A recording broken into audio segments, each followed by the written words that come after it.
Alright, so this is the Pixel 4a, and I've been using this phone for about a week, and honestly, I really like this phone. That's why I've decided to do more than one standard video, which is what I usually do.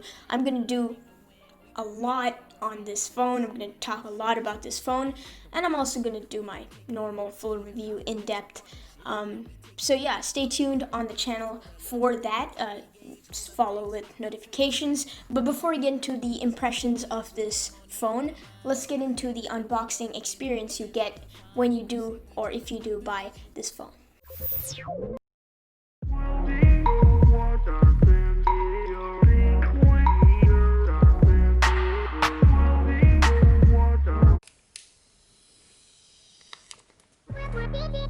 Also, one thing to note when you get the phone, as you saw in the box, you get a Type-C to Type-C cable, which is very different from what you usually get with Android phones. You get a Type-A to Type-C.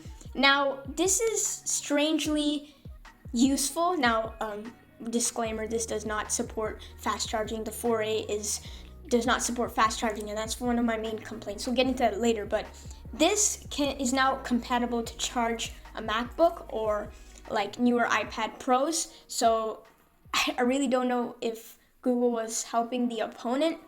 I don't know, but it's useful. But that's not the phone. Let's talk about the phone at hand, and that is the 4A. So first thing, right? We just finished the unboxing, and I want to talk about the feel of this phone. So from some reviews I've seen out there, they said the phone felt very cheap and plasticky.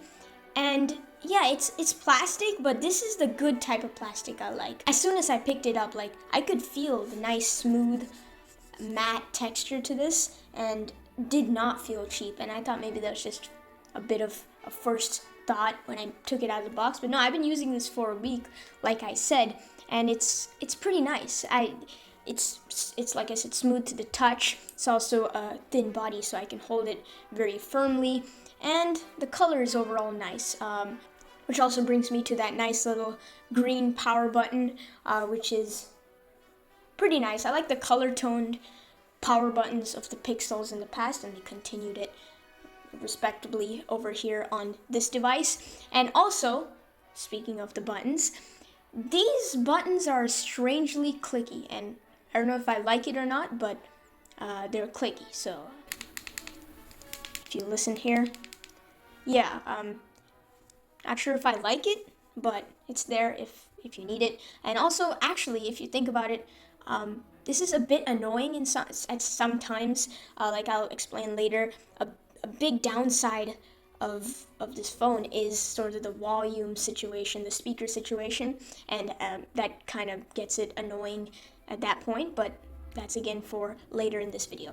But okay, so I talked about the design and the design elements and the buttons, but the major standout when you look at this phone is the fingerprint sensor, probably the camera, but the fingerprint sensor also. And so I haven't really tested in the past phones with the on the back fingerprint sensor. I knew the Pixel lineup had it, and it was really fast and cool, the Pixel imprint, but I've never ever tried it until now in person, and I really like it. In fact, I might get a lot of hate for this, but I think this is better than the in-display fingerprint sensor. Let me explain. So the in-display fingerprint sensor is not as accessible as this. I don't know if this is because I don't have adult hands, I'm a kid, but my finger just naturally rests on the fingerprint sensor as soon as I pick it up. Whereas the in-display, you have to reach your thumb or whatever over, and it's not as accessible. Okay, so we've talked about some cool design elements, but let's talk now about this nice 5.8-inch 1080p screen. So it's 60 hertz also, and it's 1080p, but that's not necessarily a bad thing. Like I said, it's $350, really cheap, cheaper than the Nord and the SE. And see, honestly, I don't know if Google would have done this even if they did go for a bezeled approach, but this is a bezel-less, complete, no chin or whatever you call the top thing here, and it's amazing. Like the experience is so nice compared to other Pixels. And even if Google did go for a bezeled approach with like maybe 90 hertz or 1440p, I wouldn't have really liked it over this, because that's one or the other, it's not both. So to put it in simple terms, this is a really nice option. You don't need the fancy 1440p or 90 hertz stuff like that. This is nice, gets bright in outdoor situations. And also, you know, the Note 20, the standard Note 20, I know it's not a good phone, but that phone is basically the same display wise, because it is 1080p and 60 hertz, and it's bezel-less like this. So I don't know, that's not a good phone, but I'm saying if you were possibly thinking of that as a decent phone, then this is 1,000 times better due to the lower price. In fact, I think this has some better features, but this is not a comparison. You know, one thing I need to talk about is the chin. Now, I thought this was just me, but this chin is a bit thicker than usual flagship phones and stuff like that. Like, I compared it side to side with I think the OnePlus 8, and you could see that this is noticeably thicker. Not noticeably, but a bit thicker, but it's $350. I can't complain. It's not a deal breaker, so nobody panic. Alright, so we've talked about some cool stuff. Now let's talk about probably the biggest standout for all the Pixel phones, including this one, and that is these nice cameras. And so I'm going to save all my thoughts for the full review, but basic summary, they're absolutely fantastic, as they should be, because it's a Pixel.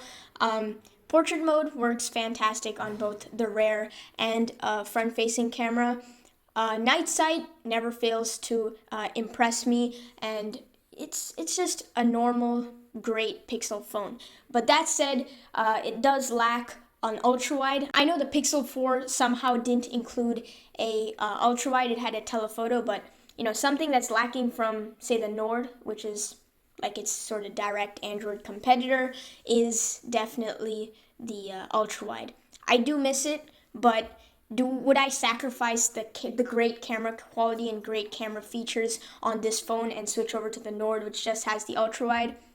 Not really sure. I haven't experienced the Nord, so I can't talk from that perspective, but camera quality A+, does lack an ultra wide, but it is $350, so it's pretty fine. And an ongoing theme with this phone is sort of like the low price, minimalist, clean, not much stuff going on, but it's still pretty good and decent. And yeah, that's a huge sentence, but that is the ongoing theme with this phone. Alright, so we talked all about the great and the bad and the decent standout stuff about this phone, or for this phone. But now let's talk about some more nitpicky stuff that's still noticeable to some people, but it won't bother much, and they can be both bad and good.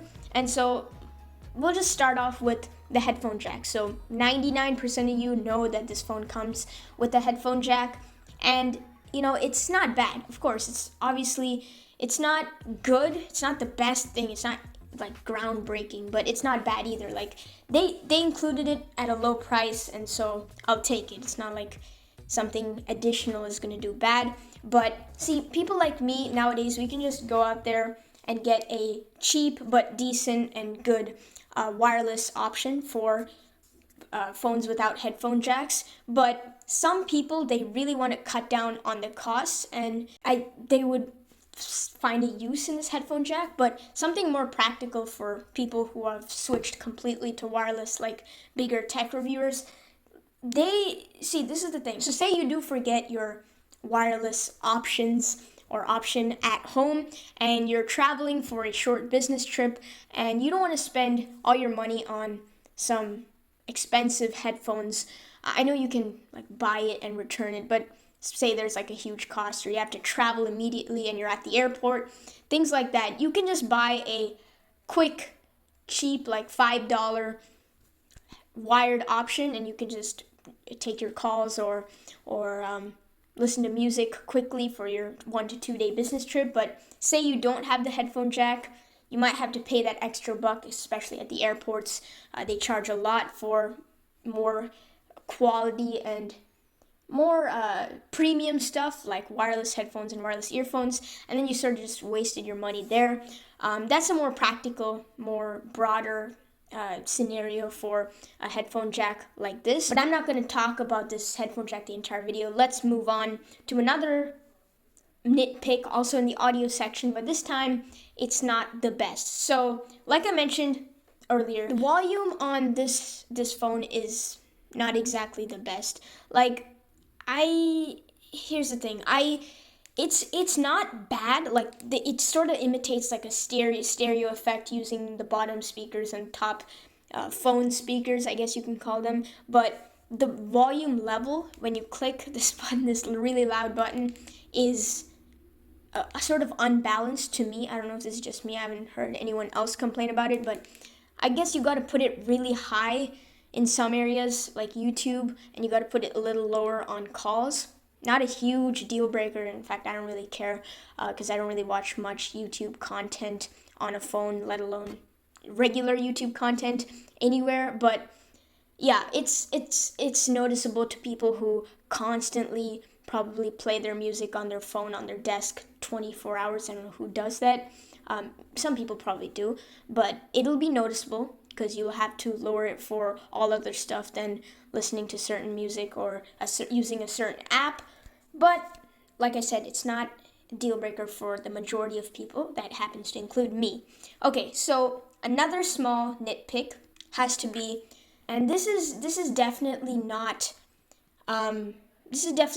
something to do with the price. I guarantee you, like, say the Nord, right? They have Warp Charge 30T, which is their fastest and best charging that they include in all their flagship phones, and they have it at $400. But Google just doesn't want to include fast charging in this phone, and yeah, Google has a problem because I need fast charging. I've charged this phone. I've left the house, come back after like a bike ride, and it's still not done charging, and it's super darn annoying. But it sounds like a first world problem, yet I still do notice it a lot, and most consumers will notice it. Even like the average consumer, you'll know timings and stuff like that. So it's pretty nitpicky, but also Google should have included it.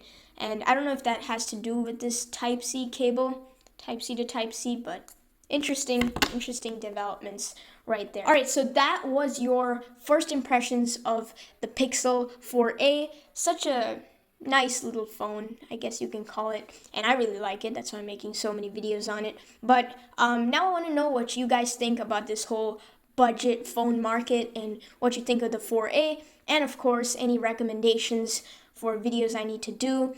And also we have, I think, confirmed a collaboration with Charlie from TechRS and another person who's has the SE, and Charlie has the Nord. We're going to do a huge comparison, so probably stay tuned for that also. And since you stayed this long and you made it this far, I want to see who is a loyal fan or loyal video watcher. And if you made it this far, comment down clean. Don't put it just clean. Put it in a word, like in a sentence actually, and I'll see how loyal you guys are. So okay, I'll end this here. Stay safe, and bye.